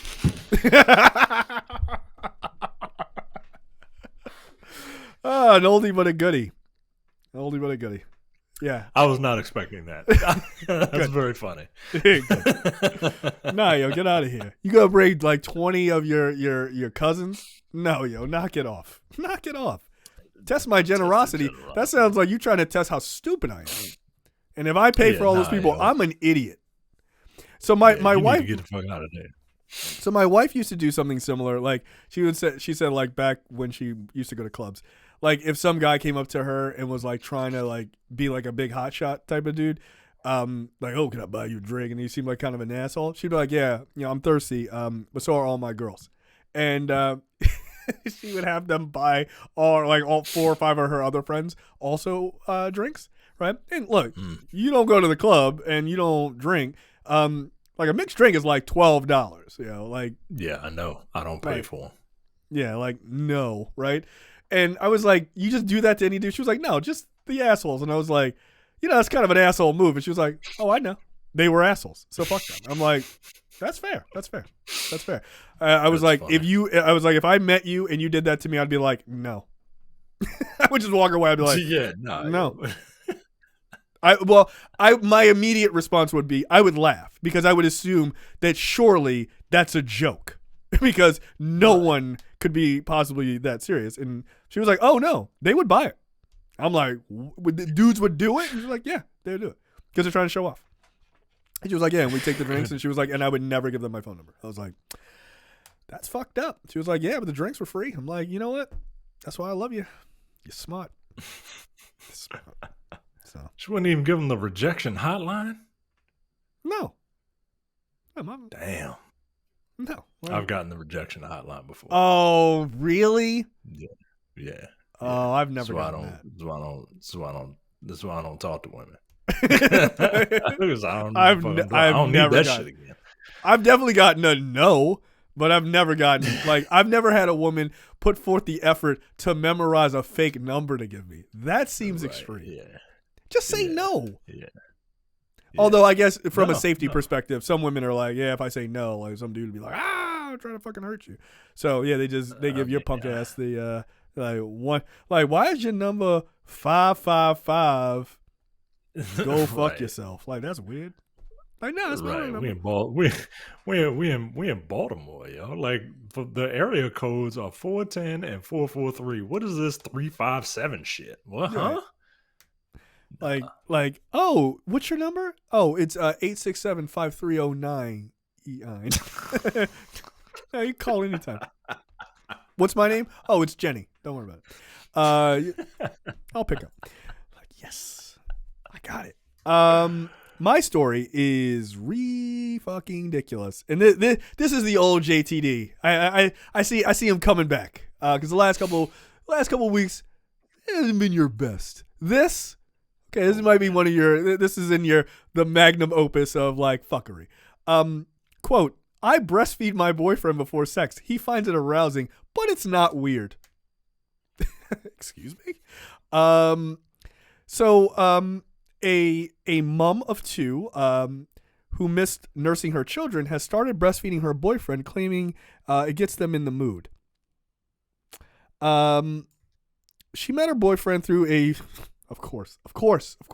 She met her boyfriend through a vegan dating app, and says that the practice is perfect foreplay for them. She used to be a teacher, but like they probably were like, you can't be near kids because you're a fucking lunatic. Yeah, this is what she does. Like lactating? Yeah, she explains that they first experimented with breastfeeding 18 months ago, and she argues it creates physical energy between them before they have sex. Now it's such a key part of their sex life. She admits that she finds it difficult to stop. I'm breastfeeding my children, and I really miss breastfeeding and the feeling of it. See, you got to be careful what you watch, because you might get like your wires crossed, right? Like there's this. I heard on the radio this morning. There's a dude on Pornhub who teaches calculus. Like there's no nudity involved. There's no like he teaches calculus. I'll see if I can find it and I'll send it to you. But like you gotta watch what you're clicking on, because all of a sudden like the Pythagorean theorem is gonna get you off. Oh, you know shit! What I mean? Yeah, no, that's not good. And like this is not okay, right? Like she's like, oh, I miss breastfeeding my child, so like I'm into this, but you're replacing your child with this grown man. Like that's not good. Like that's not a sexual line you should be crossing, because like the idea of some women do say they get turned on by breastfeeding their children, like it because it feels pleasurable or whatever, I guess. Like okay, but like now this woman, like I hope she doesn't have any more kids, because if you breastfeed your child, like nah, you didn't fucked all the way up. Like no. This feels like a huge mistake. Yeah, I see what you're saying. You're gonna look. I've had this is fun. I've had breast milk before, and excuse me. Sometimes there's a little leakage, like All right, relax. When my wife relax. When my wife, look, when my wife had our son, when a woman has a baby, Jay. When people love each other very much. Yes, yeah, their boobs tend to get big. So I've seen that was amazing. It's a double-edged sword though, because they become sensitive, so you can't like speed bag them. But, yeah. I love that I started doing the motion before you said the word. I was like, there it is. Jesus Christ, we've known each other way too long. But yeah, so I understand. I don't know if I would like sustain myself on it like these people apparently. Sustain myself. It's not okay, yo. It's not okay. Like I'm really not okay with this. Like this is really disturbing to me. She says, quote, I don't want to have another baby and my children are way too old. So I like the idea of breastfeeding Sean, my boyfriend. I mean, I guess technically there's nothing wrong with it, right?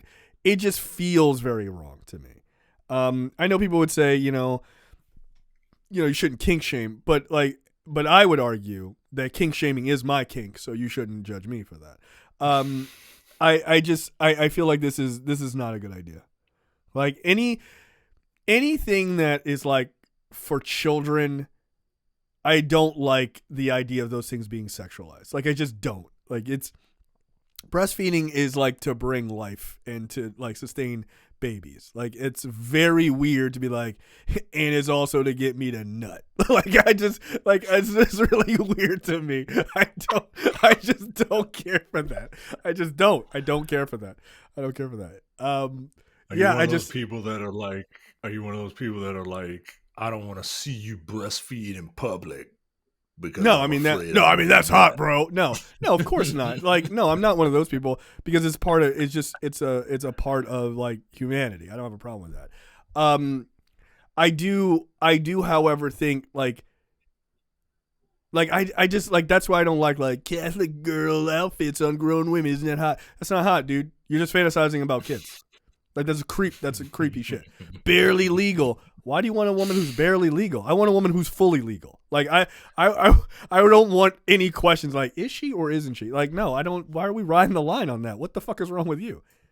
Again, if you don't have lines in your face, I don't want to talk to you. Like I'm not interested. So Yeah, no, I think I don't like the taking things that are like for kids. Like that's like, ooh, wear a diaper. One, that's gross. Two, like don't do that's that. just nasty. Yeah, why are you wearing a diaper? To piss your pants? You fucking monster. What is wrong with you? And again, I get it. People are like, don't kink shame, but I'm gonna. I'm on this. I'm gonna. Like, I'm sorry. Like, yeah, I'm gonna. Like, it's fucking weird. I'm gonna do it. I can't help it. And I mean, I guess because she's doing it a lot, she continues to lactate, even though she's not pregnant. So that's wild. Yeah, that's wild. Yeah. All right. Where are these people from? It doesn't say. I clicked on it. Yeah, it doesn't say where they're from. Let's just assume that they're from Florida. They have a Floridian vibe about them. Yeah. Lana Michaels. Yeah, it seems normal enough.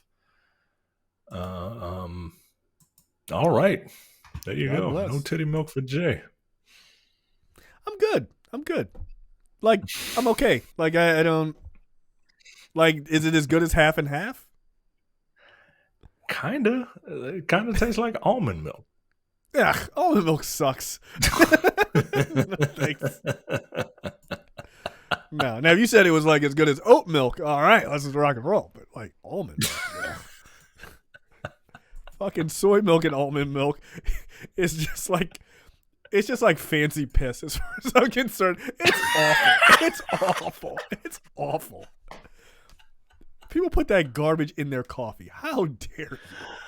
I thought fancy people did that. I don't know. Almond milk? Fancy people did that. I don't know what fucking coffee people do. Nah, yo, half and half, here, man. Half and half, and not lemonade. I don't know why and you iced tea. Fucking lemonade. And iced tea see, I knew it was coming. I knew it was coming. That white man invented it. No, he didn't. Stop it. I love that white people think Arnold Palmer invented that. No, poor black people invented that. Yo, what you got in the refrigerator? I got half a cup of iced tea and half a cup of lemonade. What you want? Put them both together. All right, there you go. Yeah. Half and half. That's it. Poverty is the mother of all invention. Right? It's not necessity. It's literally poverty. Trailers this week. House of Gucci, which I linked incorrectly in this. Yeah, look, I think this looks great. I think that there is a decent chance that Lady Gaga, who is an excellent singer, might equally be as good of an actress. I think she might be. What say you? I agree. She's very good.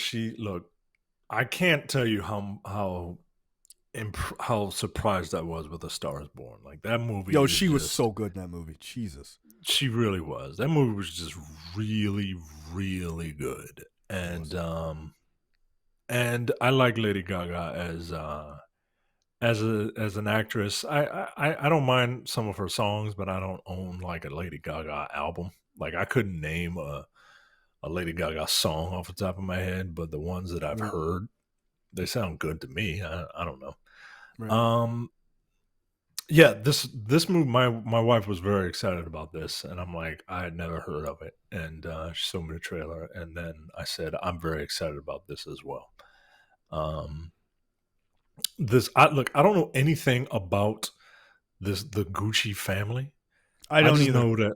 I just know that rappers like wear their stuff, right? Like, yeah, it's just expensive Italian clothing, right? So I'm curious to see what this family is about.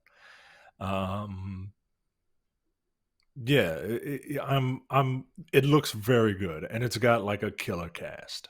It does. Lady Gaga, Adam Driver, Jared Leto, Jeremy Irons, Selma Hayek, and Al Pacino. Like, yeah, man, that's a murderer's row, man. It really is.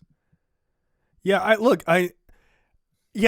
think that's the thing. I think she very well might be just one of those people who can, like, she's got some like real tragedy in her life, which probably explains why she's such a good singer and why she's such a great actress, because she can pull it, right? Like she can pull that shit and use it for emotional scenes. I'm very interested to watch her career, because I think she's just going to be one of those people where people are like, all of a sudden it's just like, yeah, it's a Lady Gaga's in this movie. Yo, it's going to be really good. She's super good. And it's like, yeah, she was known for like doing her best Madonna impression early on in her career, right? Like, but she's such a profound talent, like singing wise. Like, if you're not into Lady Gaga's music, I get that. I'm particularly not either. But I have seen I've seen like footage of her like doing like not all the like dance and like loud pyrotechnic type music, but just like singing. That woman has some fucking serious talent, dude. Like she always has. Yeah. And she can really fucking sing her ass off.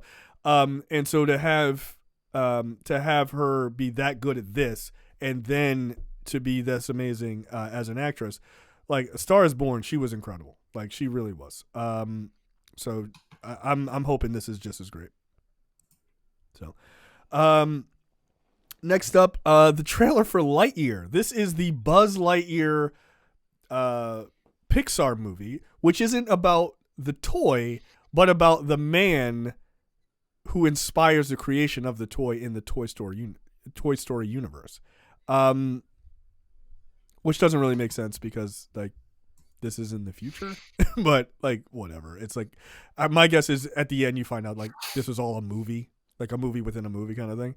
But yeah, this is starring Chris Evans as Buzz Lightyear. What do you think of this? Like this, I think it looks very cool. It looks like a lot of fun.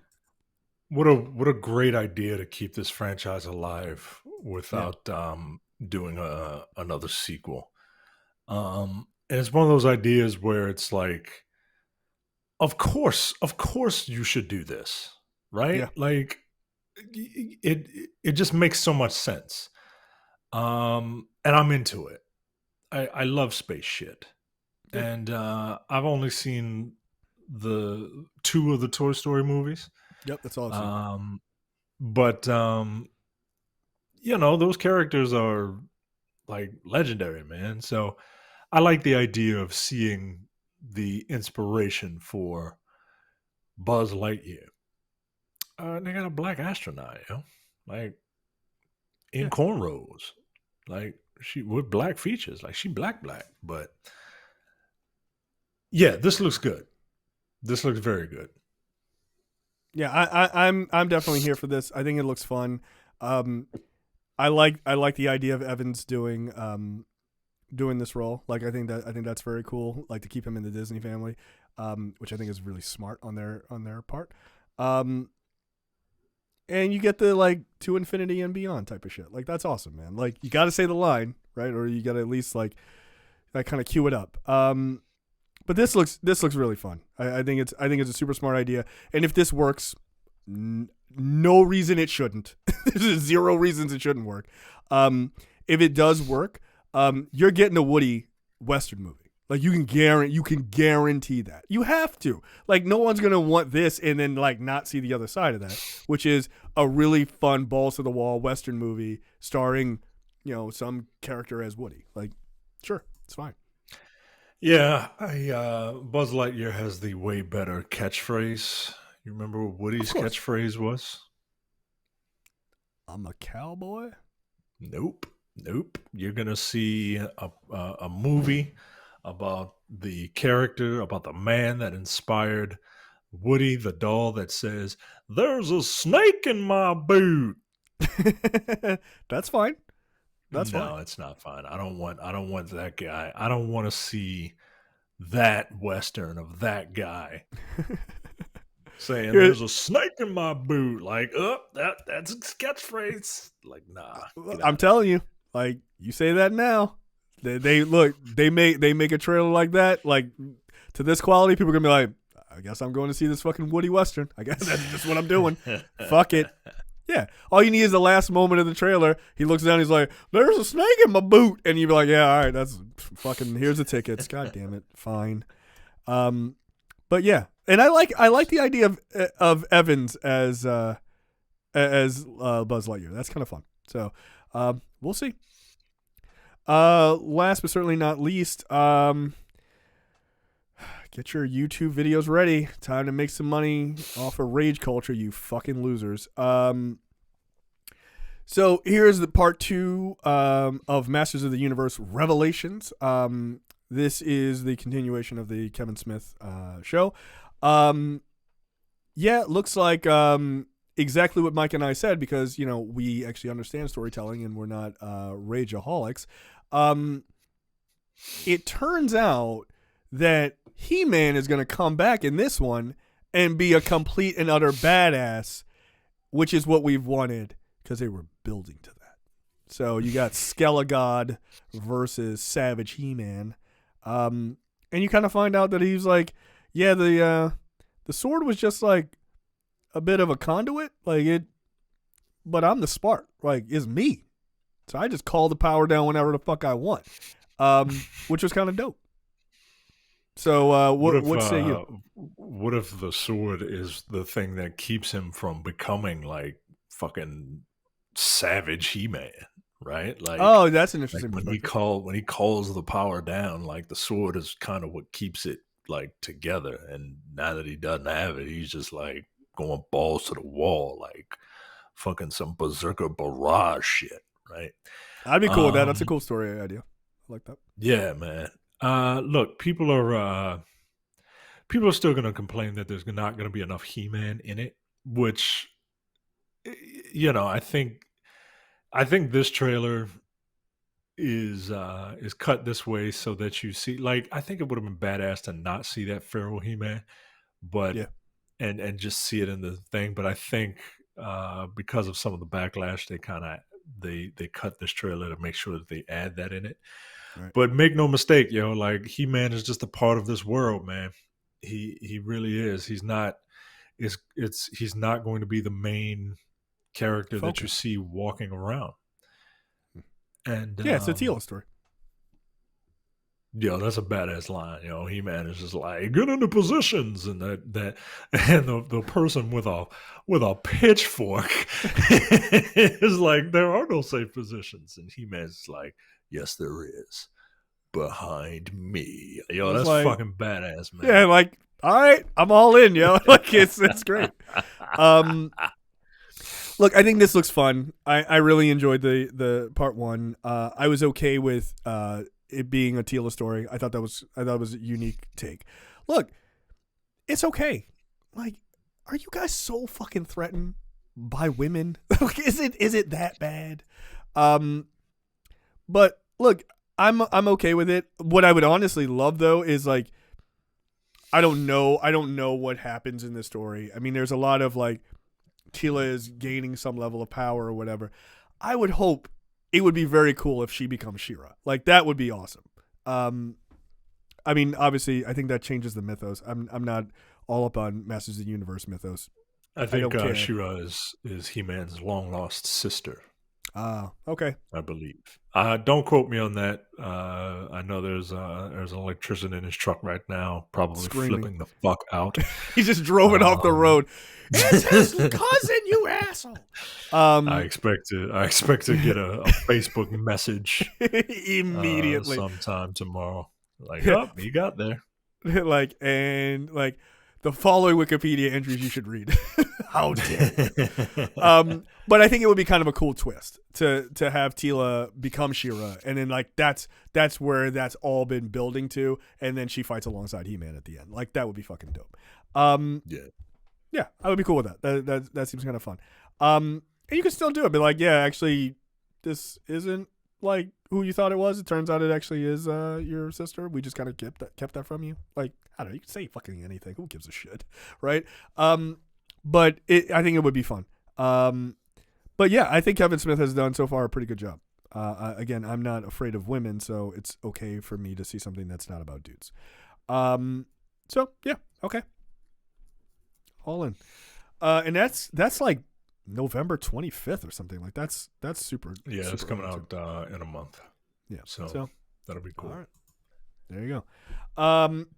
Any last words before we get out of here? No, I don't think so. Do you have any last words? I don't. So aggressive. No, that's what my son's doing, folks. That's what my son's doing, folks. We are in it. We are in the terrible twos. We're no, I won't say they're terrible, right? It's not a bad time, but Is it rough? We're fucking in it. Oh, yeah, dude. We are neck deep in the quicksand that is these next 2 years. Holy shit. I'm like, Good God. Like, you gonna relax? No? You still have energy? Wow, that's amazing. I don't. Could you go sit down, please? Right. How? Can you not talk to me like I'm your fucking equal? Get out of here. Fuck you, Dad. Wow. All right. Well, no dinner for you. Fuck off. Nah, kids are funny. And a pain in the ass at this age. They just are. It's all right. And in 2 years, when they hit 4, they'll be like, they just fucking like mellow out. And then I just get to ride that wave until 13. And then all hell breaks loose. So that's all right. I'm looking forward to it. It's kind of fun. I'll just, and then I'll see her when she's 21. And she's like, I hate my mother. I'll be like, I'm here for you. And my wife is like, you're an asshole. I'm like, you're right. It's true. All right. That is it for us. We will see you guys next time. See ya.